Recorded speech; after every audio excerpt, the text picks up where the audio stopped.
हमने पढ़ लिया था ऑस्मोसिस यानी कि परासरण के विषय में, ठीक है। परासरण के विषय में पढ़ लिया था ऑस्मोसिस। आज हम लोग पढ़ेंगे डिफ्यूजन यानी कि विसरण के बारे में। अधिक कंसंट्रेशन से मॉलिक्यूल्स का कम कंसंट्रेशन वाले जगह पर गमन करना, कम कंसंट्रेशन वाली जगह पे गमन करना, अधिक कंसंट्रेशन से कम कंसंट्रेशन की तरफ गमन करना। अच्छा, परासरण इसका ठीक उल्टा होगा, ठीक उल्टा होगा ना, कम कंसंट्रेशन से अधिक कंसंट्रेशन। जैसे किशमिश और वाटर का ले लिया था हमने, किशमिश में ज्यादा कंसंट्रेशन था, वाटर का कंसंट्रेशन बाहर कम था। पढ़ लिया था ऑस्मोसिस के बारे में। क्या पढ़ लिया था हमने? ऑस्मोसिस के बारे में। ऑस्मोसिस का मतलब ये हो जाता है लोअर कंसंट्रेशन से हायर कंसंट्रेशन की तरफ मूवमेंट, कंसंट्रेशन की तरफ मूवमेंट।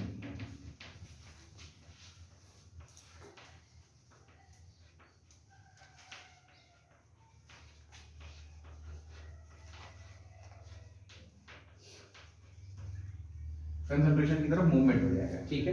डिफ्यूजन लिखिए, डिफ्यूजन आप लिखवाते हैं आपको। लेकिन ऑस्मोसिस डिफ्यूजन शुरू करने से पहले शुरू कर देते हैं, कोई दिक्कत नहीं। हेडिंग लिखिए डिफ्यूजन, हेडिंग विसरण यानी कि डिफ्यूजन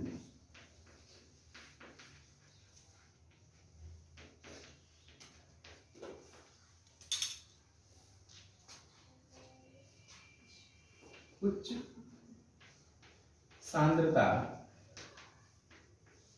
वाले क्षेत्र से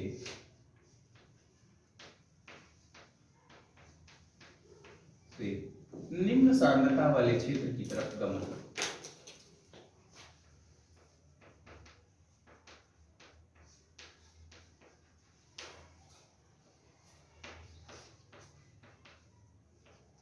क्षेत्र की तरफ गमन को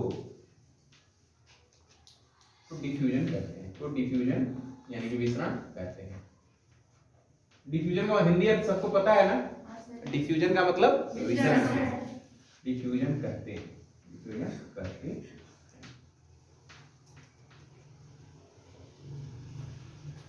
डिफ्यूजन कहते हैं। अब जैसे डिस्प्रिन को आप लोग बोलते हैं तो तत्काल फैलने लगता है, जैसे ही जाता है तो तत्काल फैलने लगता है। डिस्प्रिन के अणुओं की कंसंट्रेशन ज्यादा है और बाकी पानी में डिस्प्रिन के अणु कंसंट्रेशन कम है, तो ज्यादा से कम तत्काल फैलने लगता है। उसी तरह से पोटेशियम परमैंगनेट इसका बहुत अच्छा उदाहरण है।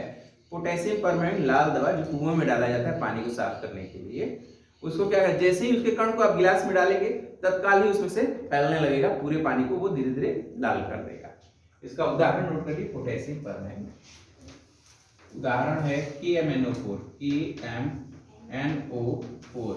इसको लाल दवा भी बोलते हैं बच्चों, लाल दवा।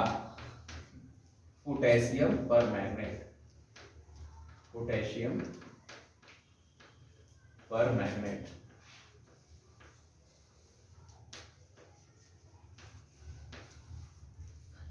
क्या करता है, गंदगी को बांध के नीचे बैठा देता है, गंदगी को लपेट के नीचे बैठा देता है, इसीलिए पोटेशियम परमैंगनेट, KMNO4 इसका उदाहरण हो गया बच्चों, ठीक। डिफ्यूजन समझ में आया? अच्छा, डिफ्यूजन का ऑस्मोसिस से क्या फर्क है?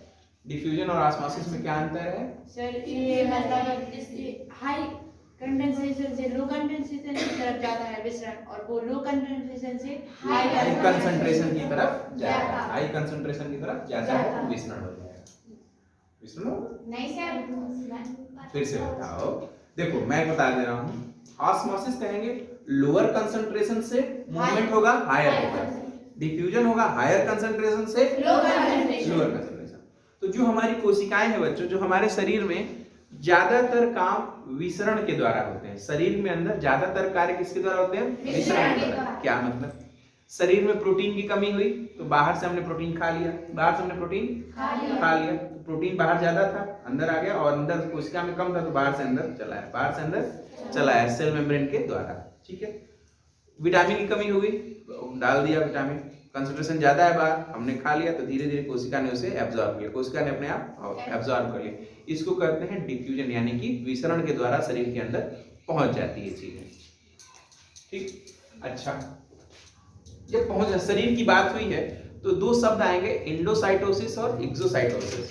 एंडोसाइटोसिस का मतलब होता है बच्चों जब सेल कोई चीज को खा ले, सेल कोई चीज को खा ले उसे कहेंगे एंडोसाइटोसिस। एंडोसाइटोसिस लिखो तुमने, हेडिंग है एंडोसाइटोसिस। एंडोसाइटोसिस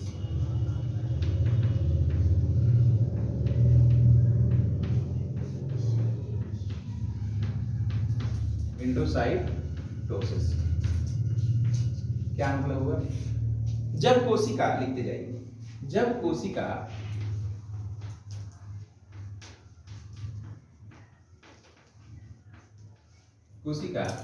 कोशिका झिल्ली के द्वारा किसी भोज्य पदार्थ को ग्रहण करती है, या किसी पदार्थ को ग्रहण करती है, किसी पदार्थ को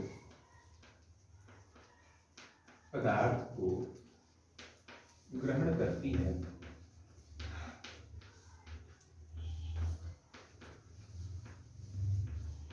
तो उस प्रक्रिया को एंडोसाइटोसिस कहते हैं। तो उस प्रक्रिया को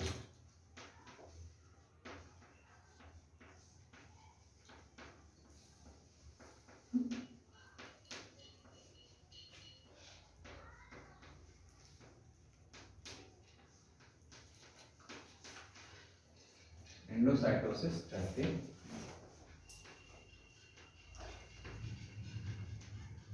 एंडोसाइटोसिस कहते हैं।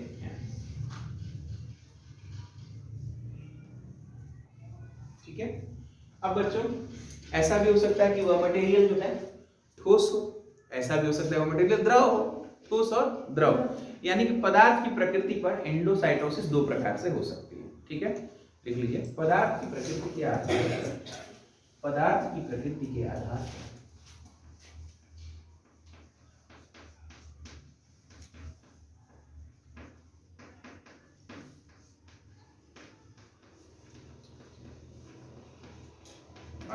पर एंडोसाइटोसिस दो प्रकार की है।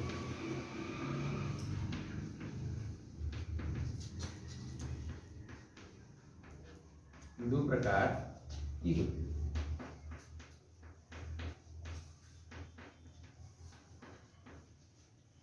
पहला बच्चों यहीं से लगा लेंगे। अब अगर पदार्थ मान लो लिक्विड है यानी कि द्रव है, लिक्विड है यानी कि द्रव है, तो उसे कहेंगे पिनोसाइटोसिस। पहले लिखते जाओ फिर मैं सबको लिखवा दूंगा, पिनोसाइटोसिस। और दूसरा अगर मान लो ठोस है तो उसे कहेंगे फैगोसाइटोसिस।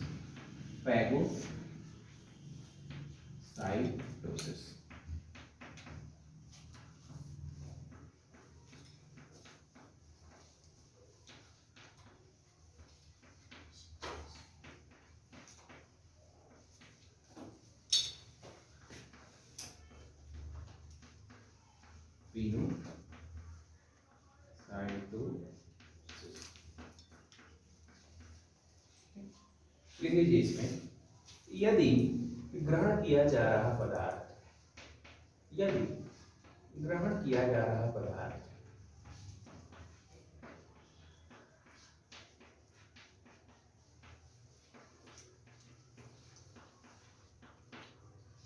पदार्थ द्रव अवस्था में हो,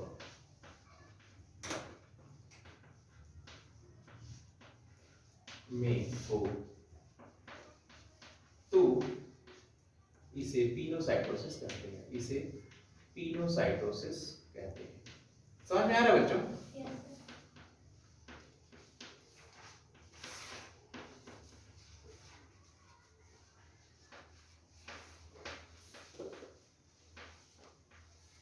पिनोसाइटोसिस कहते हैं, समझ में आ रहा है?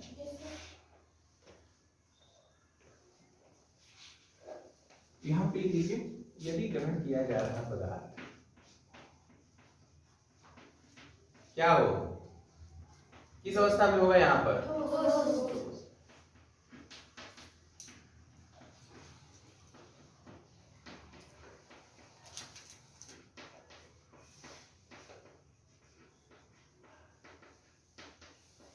अवस्था में हो,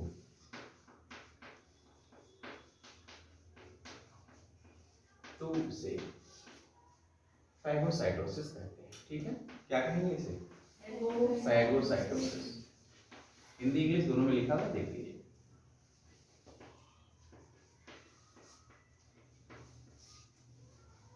फैगोसाइटोसिस होता क्या है बच्चों? सबसे पहले एक सेल बना दे हैं, एक ये कोशिका बन गई।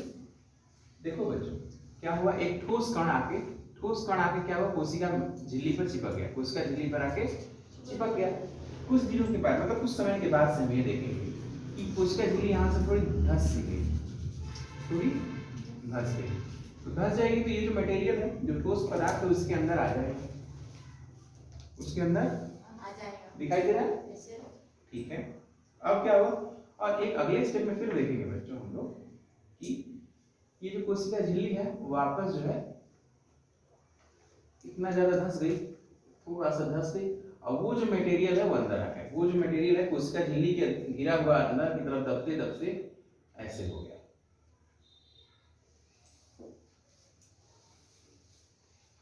दिखाई दे रहा है? हुआ क्या, कोशिका झिल्ली में धंसा, यहां देखो बच्चों, धंसा, धंस गई, यहाँ पे आ गए। ठीक है, अब वो इतना ज्यादा धंस के निकल गया, धंस के वो क्या हुआ, अंदर की तरफ पिंच अप हो गया, कोशिका झिल्ली का वो हिस्सा भी सेल के साथ अंदर आ गया, उस ठोस पदार्थ के साथ अंदर आ गया, ठोस पदार्थ के साथ अंदर आ गया। और उसके बाहर क्या लिपटा हुआ है, कोशिका झिल्ली।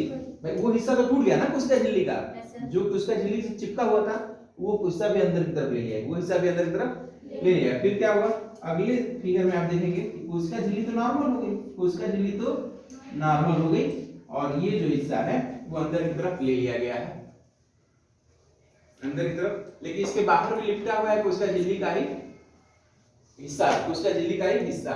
इसको और इसको क्या बोलेंगे, फैगोसोम। क्या बोलेंगे? फैगोसोम। सोम का मतलब होता है झिल्ली, सोम का मतलब होता है झिल्ली, फैगोसोम। ठीक है, बना लीजिए। अच्छा यहां देखिए, अब क्या हुआ, वही लिक्विड मटेरियल आके चिपक जाएगा, लिक्विड मटेरियल आके चिपक जाएगा। ये नॉर्मल कोशिका, देखो बच्चों, बिटिया लोग सब लोग देखिए, यहाँ पे दिखाई दे रहा है पीछे से भी? Yes sir. अब मान लो लिक्विड मटेरियल आके ऐसे चिपक गया, ऐसे आके लिक्विड मटेरियल चिपक गया, तो लिक्विड मटेरियल को भी कोशिका क्या करेगी, वहां से धंस जाएगी, वहां से धंसेगी ऐसे। ठीक, अब उसके अंदर क्या भर जाएगा, ये लिक्विड मटेरियल। ठीक है, आगे अगले स्टेप में क्या होगा, वो जगह कम हो जाएगी, वो अंदर वाला हिस्सा टूट के अलग हो जाएगा, अंदर की तरफ घुस जाएगा, अंदर की तरफ घुस जाएगा। ये देखिए, ये अंदर की तरफ घुस गया, और इसके अंदर क्या पैक हो गया है, लिक्विड मटेरियल। लिक्विड मटेरियल क्या हो गया, पैक हो गया।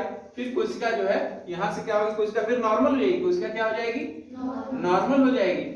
और जब नॉर्मल हो गई, लेकिन अंदर क्या मौजूद है, ये लिक्विड, ये कोशिका का हिस्सा, सेल मेम्ब्रेन का हिस्सा, और उसके अंदर क्या मौजूद है, वही लिक्विड। इसको बोलेंगे यहाँ पर पीनोसोम। क्या बोलेंगे, पीनोसोम,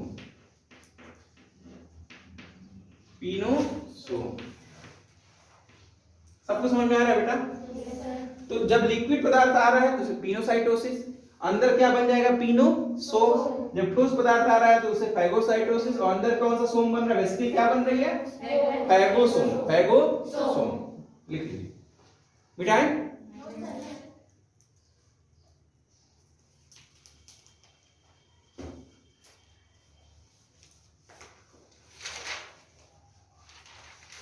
थोड़ा जल्दी कर बेटा, आज खत्म नहीं करना है। आज रेमेडियल भी हमारी ही है ना? Yes sir. ठीक है, फिर तो 80 मिनट और मिल गए।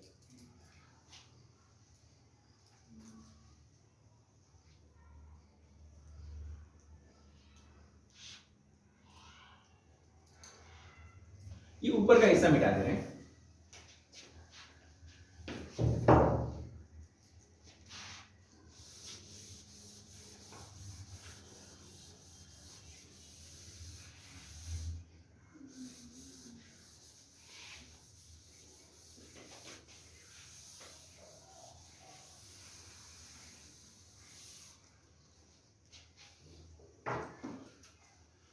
What is animal protoplasm? Protoplasm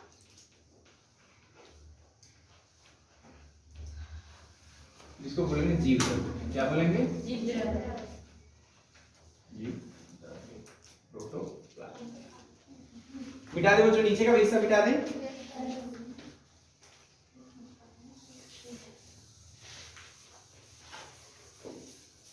परीक्षा में आएगा तो आप लोग लिख लेंगे प्रोटोप्लाज्म के बारे में। सबसे पहले कोर्टी नामक वैज्ञानिक ने लिखे। सर्वप्रथम कोर्टी नामक वैज्ञानिक ने 1772 ईस्वी में इसे देखा था।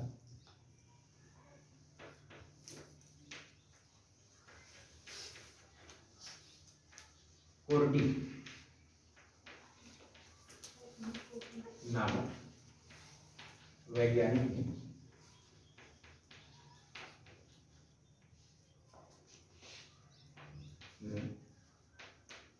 इसे देखा।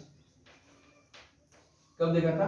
1772 में। ठीक है, 1772 में देखा। ठीक। दूसरा, इसको फिर कोर्टी नामक वैज्ञानिक ने 1772 में देख लिया। अब इसके बाद डुजार्डिन नामक वैज्ञानिक ने इसे सारकोड नाम दिया था। डुजार्डिन ने इसको क्या नाम दिया? सारकोड। सारकोड का नाम बदलकर हाँ, पुरकेंजी वेरी गुड वेरी गुड। तो बस उसी को लिखना। डुजार्डिन ने इसे सारकोड नाम दिया। इसे क्या नाम दिया? सारकोड की कोई सेमी लिक्विड पदार्थ। वाह, तो नाम दिया। ठीक है। तथा पुरकिंजे ने इसको क्या नाम दिया? प्रोटोप्लाज्म नाम इसे पुरकिंजे ने दिया है। प्रोटोप्लाज्म जो नाम है, प्लाज्म नाम पुरकिंजे नामक वैज्ञानिक ने दिया। पुरकिंजे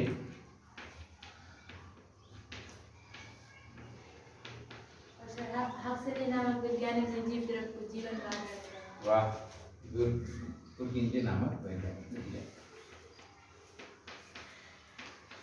गुड, बहुत अच्छी बात है। तुम्हें याद है? तुम देख के बोल रही हो? ऐसा याद ना पहले। अच्छा, वैज्ञानिक ने दिया। हक्सले ने जीव द्रव्य को जीवन का आधार बताया।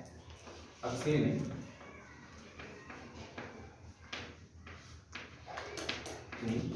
जीव द्रव्य को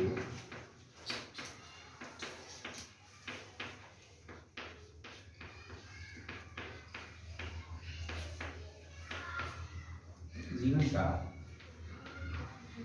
आधार बताया।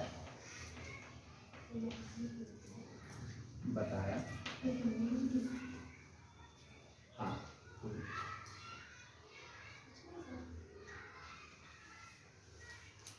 ठीक है। अब इसकी परिभाषा लिखिए। परिभाषा हेडिंग लिखिए, जीव द्रव्य की परिभाषा। जीव द्रव्य की परिभाषा।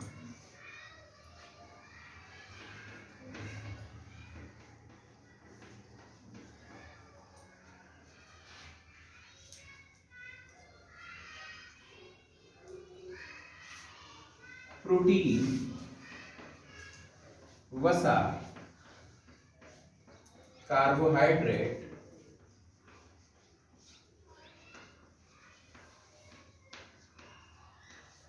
प्रोटीन, वसा, कार्बोहाइड्रेट, जल तथा अन्य सूक्ष्म व दीर्घ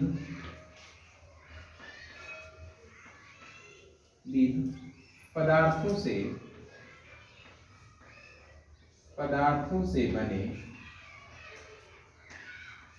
बने कोलाइडल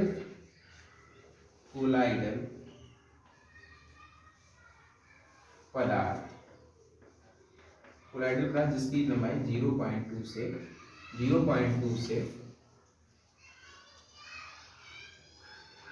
लगभग 20 माइक्रोमीटर होती है।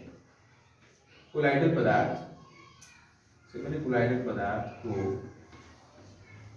जीव द्रव्य कहते हैं। जीव द्रव्य कहते हैं जो जो कोशिका झिल्ली से घिरा होता है, जो कोशिका झिल्ली से घिरा होता है।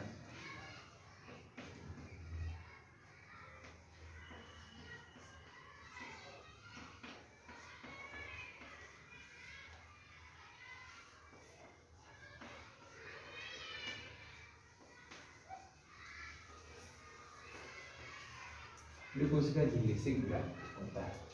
अच्छा देखो क्या लिखा है, वह प्रोटीन, वसा, कार्बोहाइड्रेट, जल तथा अन्य सूक्ष्म एवं दीर्घ पदार्थों से बने कोलाइडल पदार्थ को जीवद्रव्य कहते हैं। यहाँ तक रोक दो। लेकिन बच्चों अगर यहाँ तक का मटेरियल हम लोग कहीं भी जुटा ले, मतलब परखनली में ले लिए तो क्या जीवद्रव्य बोलेंगे? कोलाइडल पदार्थ जो 0.2 से 20 माइक्रोमीटर का लंबा हो ले लेंगे। कुछ भी घोल लिया अगर इस साइज का, जिसमें जल, प्रोटीन, वसा, कार्बोहाइड्रेट, जल तथा अन्य सूक्ष्म दीर्घ पदार्थ को घोल लिया तो क्या जीवद्रव्य बोल देंगे? नहीं, जब तक कि वो कोशिका झिल्ली से नहीं घिरा हो। जब वो कोशिका झिल्ली से घिर जाएगा तभी हम उसे कहेंगे जीव द्रव्य। तो फिर जीव द्रव्य की एक बार फिर से परिभाषा सुन लीजिए। जीव द्रव्य प्रोटीन, वसा, कार्बोहाइड्रेट, जल तथा अन्य सूक्ष्म व दीर्घ पदार्थों से, कोलाइडल पदार्थों से, ठीक है, कोलाइडल पदार्थों से बने पदार्थ को या मटेरियल को जीव द्रव्य कहते हैं, जो कि झिल्ली से घिरा होता है, जो कि कोशिका झिल्ली से घिरा होता है। जैसे ही कोलाइडल शब्द नाम लोगे, पूछने वाला तुम्हें पूछेगा बेटा कोलाइडल किसे कहते हैं? कहिए ऐसे पदार्थ जिनकी जो लंबाई, जिनका जो डायामीटर या अणु का जो आकार होता है, डायामीटर या अणु का जो आकार होता है वो 0.2 से 20 माइक्रोमीटर तक का हो, उसे हम लोग कहेंगे कोलाइडल पदार्थ। क्या कहेंगे? कोलाइडल पदार्थ। ठीक है, कोलाइडल पदार्थ कहते हैं। लिख लो इसे।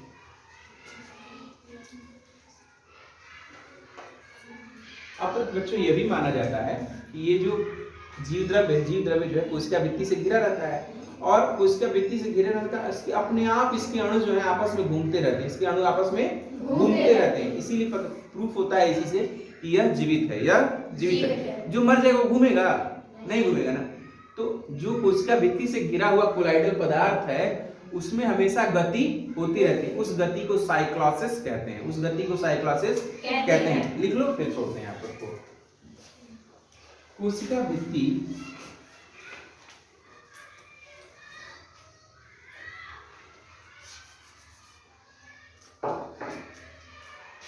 भित्ति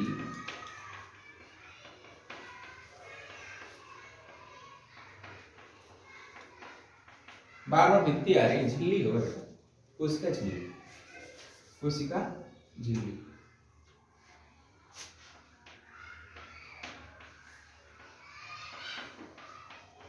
से घिरे, कोशिका झिल्ली से घिरे जीव द्रव्य में हमेशा गति होती रहती है।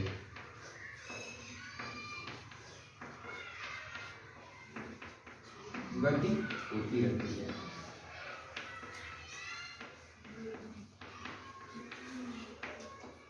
जिसे साइक्लोसिस बोलते हैं। जिसे क्या बोलते हैं? जिसे साइक्लोसिस।